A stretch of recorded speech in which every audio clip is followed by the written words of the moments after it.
Giant Anteater. There's something almost absurd about how this animal is built. A 2-meter long body balanced on those weirdly knuckled front legs, a tail that fans out like a feather duster, and that face, just a long, narrow tube with a tiny mouth at the end. No teeth anywhere. None at all. It doesn't need them.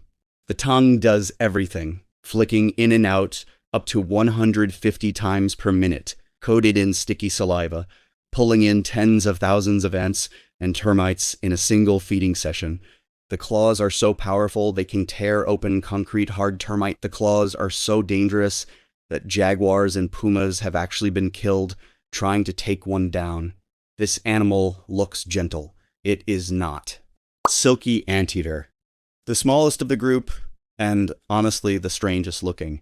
About the size of a squirrel, covered in soft golden fur, with a face so rounded and compact, it barely looks real.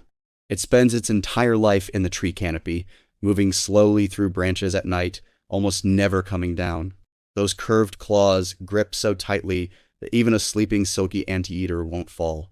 When threatened, it raises its front legs in front of its face, which looks defensive but is actually positioning those claws to slash. The whole animal feels like something that evolved specifically to be overlooked, and it works. Northern Tamandua.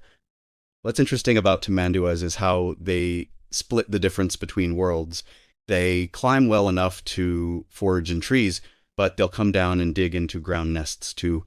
They use their prehensile tail as a fifth limb up in the canopy, wrapping around branches while the front claws work. There's also a smell, a really strong musk, that's earned them the local nickname Stinky Bear across parts of Central America. They're not aggressive by nature, but they'll stand on their hind legs and swing those arms if they feel cornered. That musk usually does the convincing before the claws have to. Southern Tamandua. Compared to its northern relative, the southern Tamandua covers a much wider range, from Venezuela all the way down into northern Argentina. The coloring varies a lot depending on where you find it. Animals in the southern parts often have that distinct dark vest pattern across the shoulders and back, while ones further north can be almost uniformly pale. It feeds on termites, ants, and occasionally bees, apparently tolerating the stings without much reaction. The tum, like in all anteaters, has no real competitor for what it does.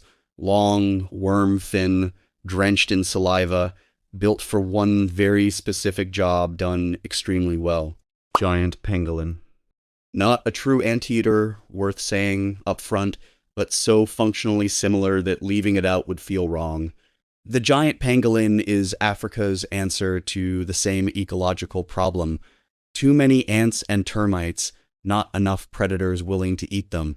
It solves this with keratin scales covering almost its entire body, which no other mammal does. When threatened, it curls into a ball so dense and armored that lions have been recorded giving up. The tongue is proportionally longer than any anteater's, anchored not in the throat, but near the pelvis. The whole animal is essentially a living pine cone that eats insects. Numbat. Australia went a completely different direction.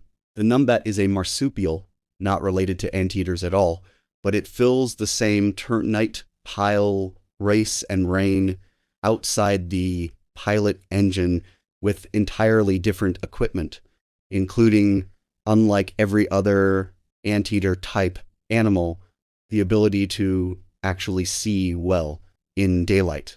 It's active during the day, which is rare for insectivores. Thin, rusty brown fur with white stripes across the back, a bushy tail, and a narrow snout housing a long, sticky tongue.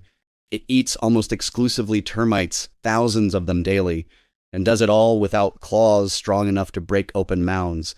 It just waits near termite surface trails and laps them up as they move. Quiet, patient, oddly elegant.